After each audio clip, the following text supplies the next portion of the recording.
Greetings, history buffs. Today, in our new episode of History and Photos, we're diving into the intriguing lives of the saloon girls of the Old West. Get ready to bust some myths and explore little-known realities about these iconic figures. In the Old West, life choices for women were often limited.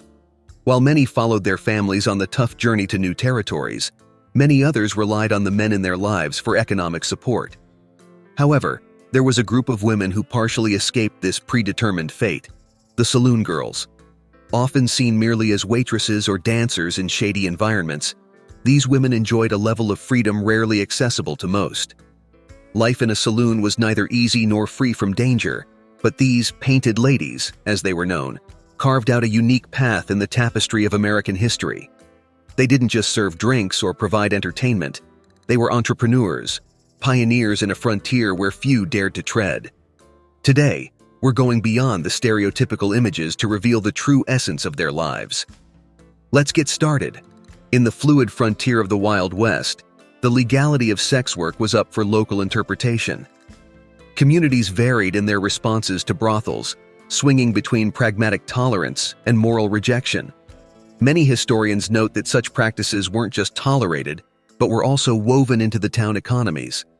The madams of these establishments often needed a license to operate, turning this bureaucratic requirement into a source of city revenue.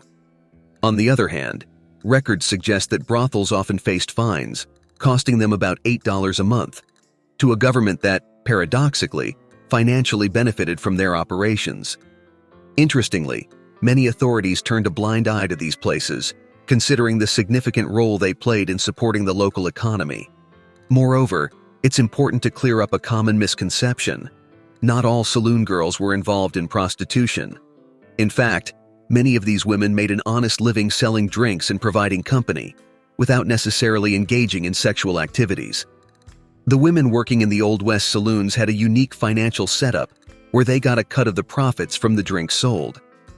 This encouraged owners to jack up drink prices to maximize profits and, as a result, pay their staff better.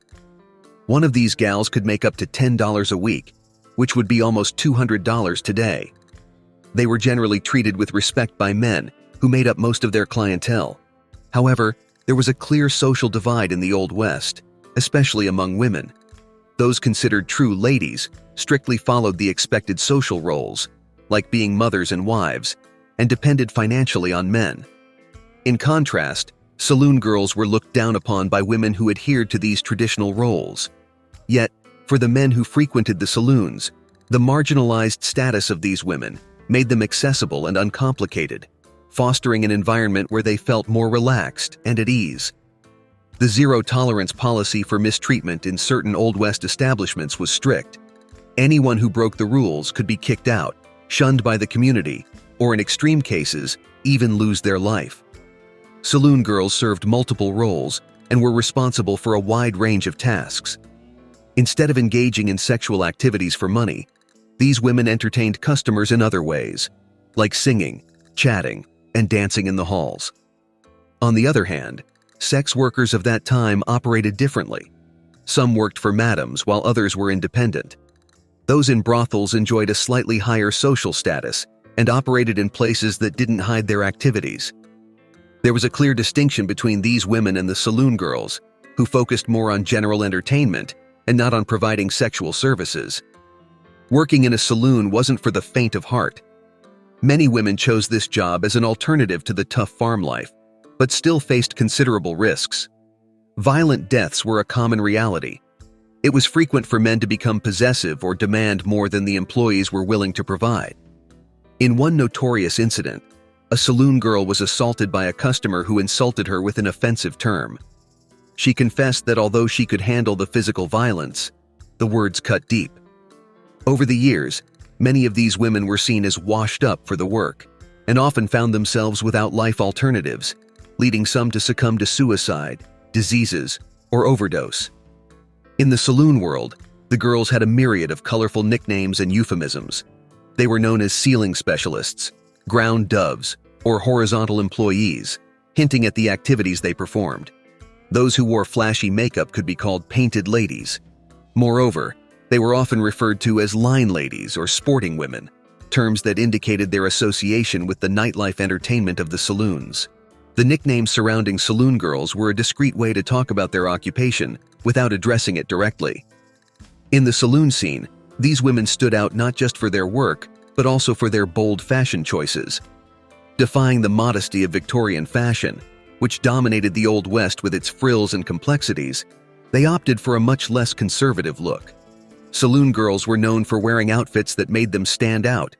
They wore colorful, visible petticoats, while their skirts, often shorter and more vibrant, ended at the knees or calves, in stark contrast to the long skirts deemed more appropriate at the time. Additionally, it wasn't uncommon to see them showing off garters and stockings, items usually kept hidden under clothing. These women played a crucial role in saloons.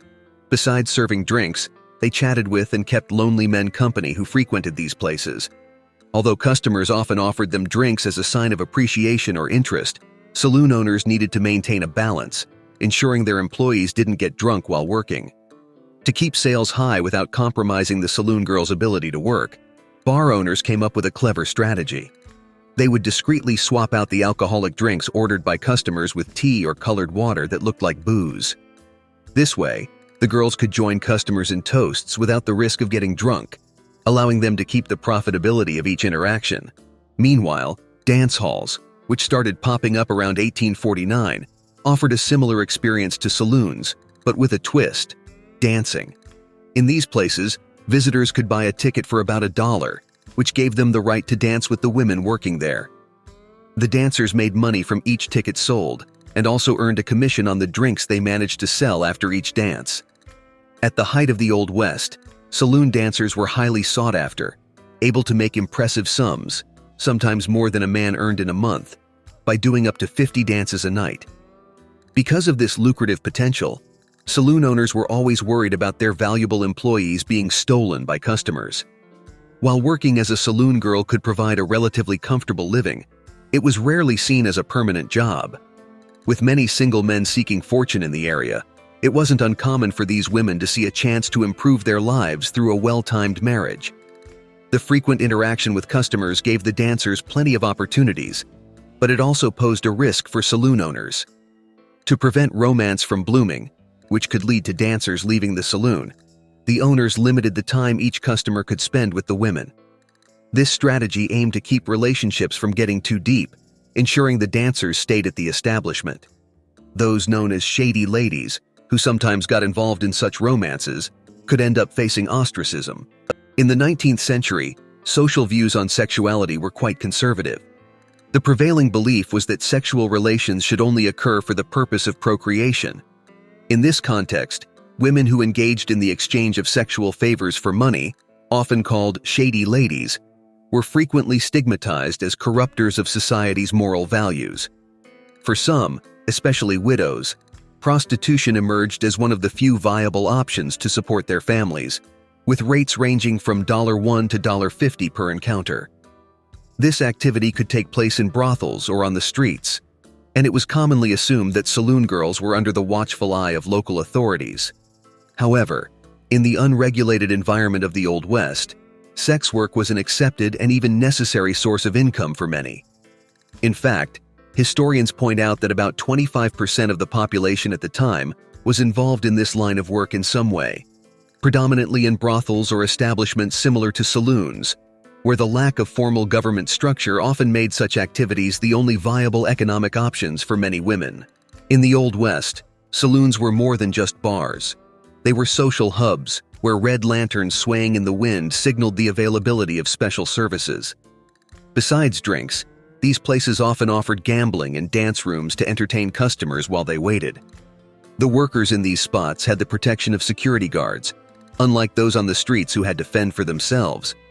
Over the years, women who lost their traditional appeal often moved to small residences, continuing to work under the supervision of the same madams who had previously employed them. During the gold rushes of the 1840s and 1850s, most of those heading west were men seeking fortune, resulting in a significant demographic imbalance. Many women who joined this migration came as mail-order brides or accompanying husbands and family, but single, unattached men still predominated, outnumbering women by 3 to 1. In California, where about 90% of settlers were men, the few women present found lucrative opportunities working in saloons, catering to a predominantly male clientele. Don't forget to like, subscribe, and leave your comments. Thanks for watching.